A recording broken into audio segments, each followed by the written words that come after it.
Imagina você estar indo para uma entrevista de emprego e perceber que você perdeu muito tempo no trânsito e já são 10 horas da manhã e você precisa chegar na entrevista às 11h15.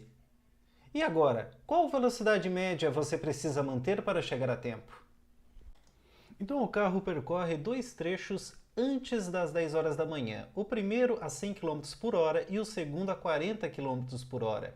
Mas nos últimos 160 km, quanto ele precisa de velocidade para chegar a tempo?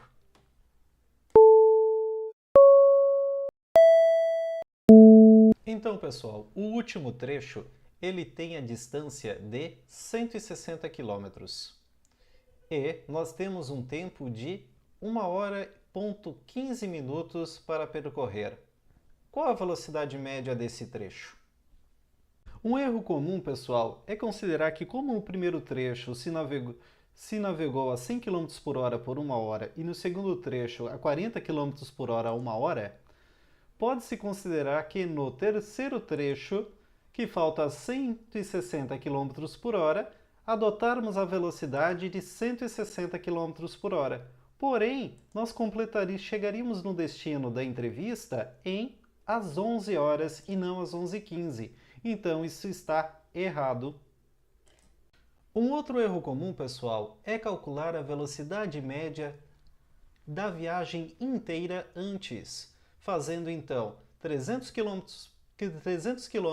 dividido pelo tempo total, que é 3,25 horas. Isso então daria uma velocidade média de 92,3. Considerando então que esta velocidade média da viagem inteira seria a média dos três trechos. Então, 100 mais 40 mais a velocidade do último trecho dividido por 3 daria 92,3. E encontrando então uma velocidade do terceiro trecho de 136,9. Porém, isso está errado. Não se pode somar essas velocidades para encontrar a velocidade média total. Então, pessoal, não tem milagre. Precisamos calcular a velocidade média do terceiro trecho através da distância total do terceiro trecho e do seu tempo. Então, pessoal, já temos a informação que a distância do terceiro trecho é de 160 km e o tempo restante para cumprir esse trajeto será de 1 hora e 15. Já percorrendo, já utilizamos então 2 horas.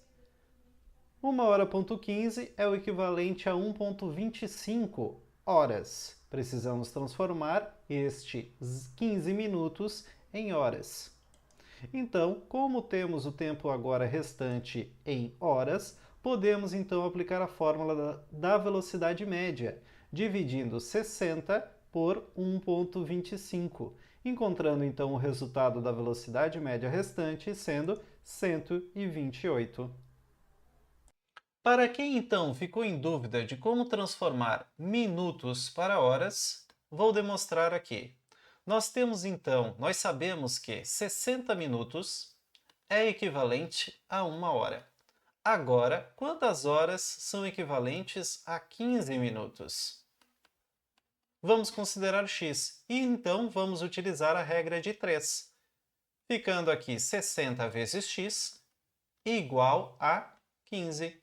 Isolando x, vamos ter 15 dividido por 60. Isso é equivalente a 1 sobre 4, que é o equivalente a 0,25 de horas.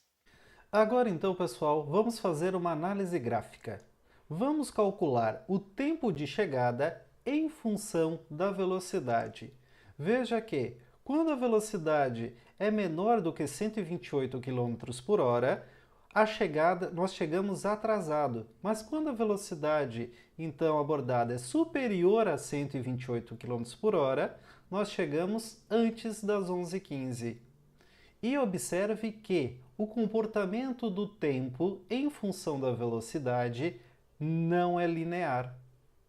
Agora então, vamos observar uma outra animação. Vamos fazer uma corrida com 3 carros.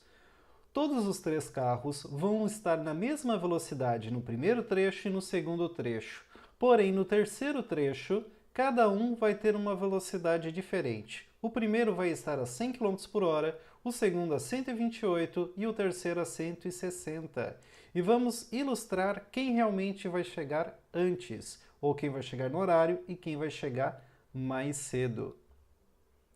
Então, por enquanto eles estão ainda com a mesma velocidade, agora o carro amarelo, com a maior velocidade no último trecho, chegou antes, o carro verde chegou no horário e o último carro, o carro vermelho, chegou então atrasado. Então, pessoal, dessa forma concluímos o vídeo de hoje. Espero que vocês tenham gostado e valeu! Até o próximo!